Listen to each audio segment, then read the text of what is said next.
Okay, we have a 4.4 horsepower header diesel engine. It runs at 2200 RPMs, and it was used to power a lighted highway sign. That's why it has the alternator on it.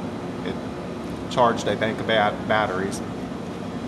I forgot my battery, so I'm going to have to pull start it today. Let's see how it goes here. I'll get my gloves on.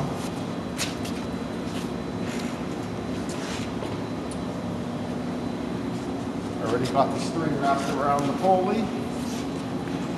And